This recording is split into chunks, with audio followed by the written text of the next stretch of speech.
Good morning, friends. This is Pastor Lorri from First UMC in Kirksville, and it's wonderful to gather with you today on this Tuesday in April. Today, we are going to look at the practice of walking on the earth, of groundedness, and I thought it was appropriate. I popped down into this room at the church to film this morning, and because of the cold overnight forecast, a couple of our planters that our families group planted last week had been popped into this room in case the frost was too much, because these are filled with tiny little sprouts. Now, it's also interesting because and so as we're talking about this groundedness with the earth and with God's creation, I was thinking about those times that I have spent time getting my hands right on the earth. Now, I didn't run around barefoot a lot as a kid because our backyard, back when the stagecoach days, it had been kind of the ditch on the stagecoach route. So there were that would work their way through. Time in our woods and to play with the moss and the leaves and the sticks and just that sense of being grounded. This practice of groundedness, she starts by talking a little bit about just this practice of walking and acknowledges that not everyone is able to walk, but of all the things that we humans do, walking is one that many people have experienced at some point in their life. And so thinking about walking as a spiritual practice, right? The destination is not the most important. Instead, it's that process of simply being present in the walking and noticing the things around you. And she acknowledges that so often we walk as a way to get from one place to the next, and we may not even realize what we're walking by. We may walk right by someone or something and not even notice that it's there. She talked about walking a labyrinth and her first time walking a labyrinth. Now, labyrinths, they're not like the ones we see in the movies sometimes with the tall hedges and it's a maze that you can get lost in. But the labyrinths we walk as a spiritual practice are mostly laid out in a circle with a curling path. We have one here in Kirksville, up back behind Spur Pond on the road that goes up to Petrila Park, and there's one path in, and you follow along its curves, and it always takes you to the center. And she notes that the important thing to note is that the path goes nowhere. You can spend an hour on it and end up 12 feet from where you began. But that the journey is the point. The walking is the thing. And then Taylor shared about the first time that she walked a labyrinth. She'd been considering doing it for a long time, but she had such high expectations. She said that she couldn't actually quite bring herself to do one. She didn't want to hurry. She found all these reasons not to walk one. She didn't want to share the labyrinth with somebody who might distract her. She didn't want to be disappointed. And one day she met a woman who had made a little labyrinth on her property, and the woman said, "Anytime you want, come walk this labyrinth." Well, her excuses were gone. So one day she decided to go down and give this a try. And she said the first thing she noticed was that she resented having to follow a set path. Where was the creativity in that? Why couldn't there be more than one way to go? And the second thing she noticed, this particular labyrinth separated the paths with stones. And she said she noticed how much she wanted to step over the stones when they didn't take her right to the center.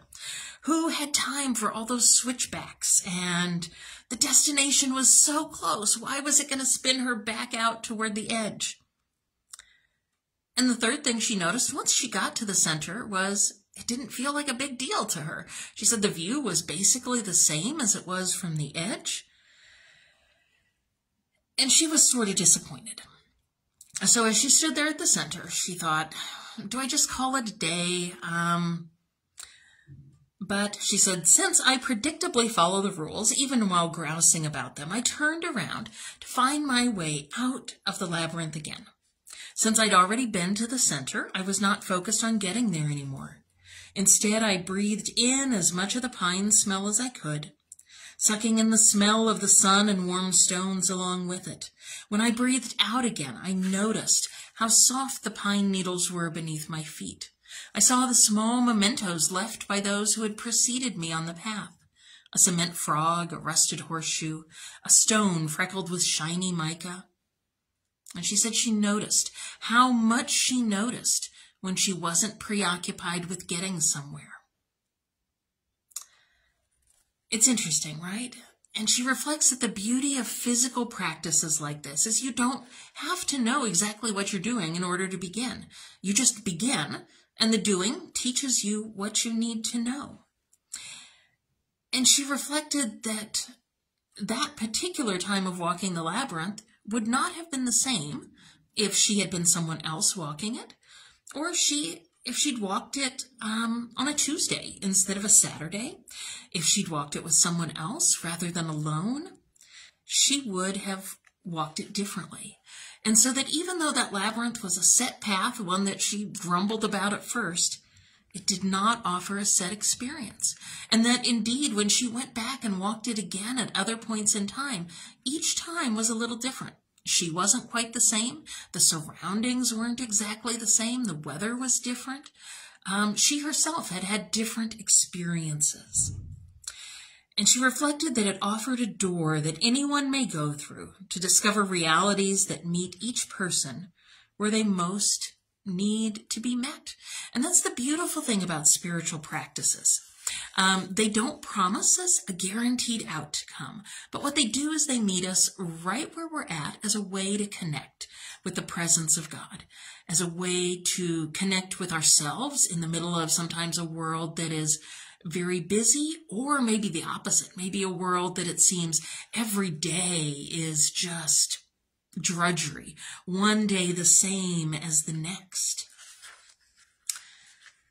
Jesus walked a lot, not only during the last week of his life.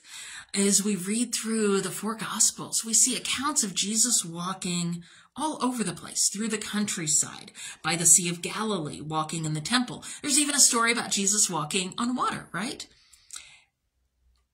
And if Jesus had been living now and driven a car everywhere, we would have probably had different stories. There's something different when you travel at that slow pace. You simply notice things that you might not notice otherwise. Every now and again from here at the church, I walk downtown, and I always notice different things than I do if I drive those couple of blocks. My focus is simply on different things. And so this spiritual practice of groundedness, walking can be one of the best ways to do that. Now, even if we ourselves can't walk, sometimes we can have awareness of someone else moving, right? Taylor shared about a group of Buddhist monks, and they make a great practice of walking very slowly. And when people come to do that practice, sometimes people come in wheelchairs, and they themselves can't actually walk the paths. But what they encourage them to do, as they sit at the edge of this path that they're walking, they encourage them to pick one of the walkers to watch, and to watch very intently the movement of that walker's feet as they're moving. And that by doing that, there's a connection and almost an experience of walking without actually walking.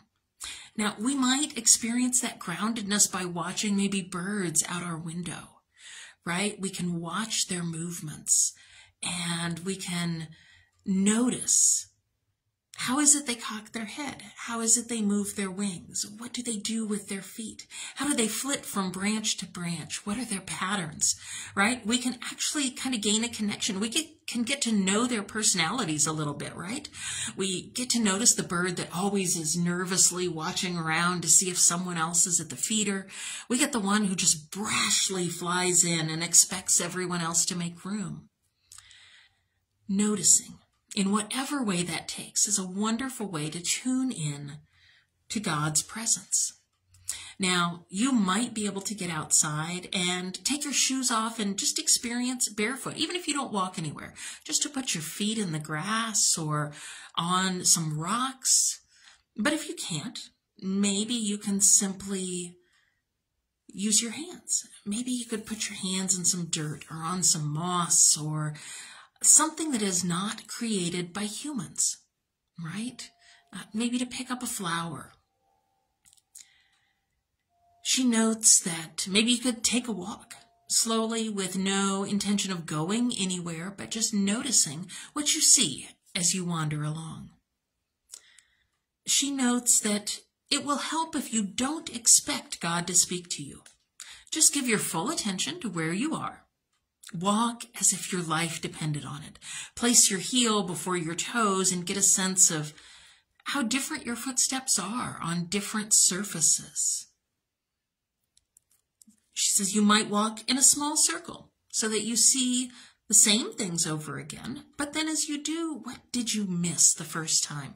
Reverend Jennifer talked about this the other week, about some things that she missed and then noticed when she was walking with a small child who was noticing them. Said you might have to handle some anxiety, as you may wonder, well, people will think I'm weird if I walk in a circle and am not going anywhere. Says notice what happens during this time of noticing, right? Because noticing where we're at, giving our full presence, being grounded to what's around us, the good, the bad, the beautiful, the fragrant, the smelly, the noisy, the quiet, the uncomfortable, the comfortable, all the things that surround us right where we're at, right at this moment in time. God's presence is in those places. It says, as long as you are on the earth and you know it, you are where you are supposed to be, and you have everything you need to ground yourself in God. So friends, as you go into this week ahead, may you notice, may you be grounded, may you live with presence in the world where you're at, with whatever comes along. So take care, friends. Go in peace, and I'll see you here again next week.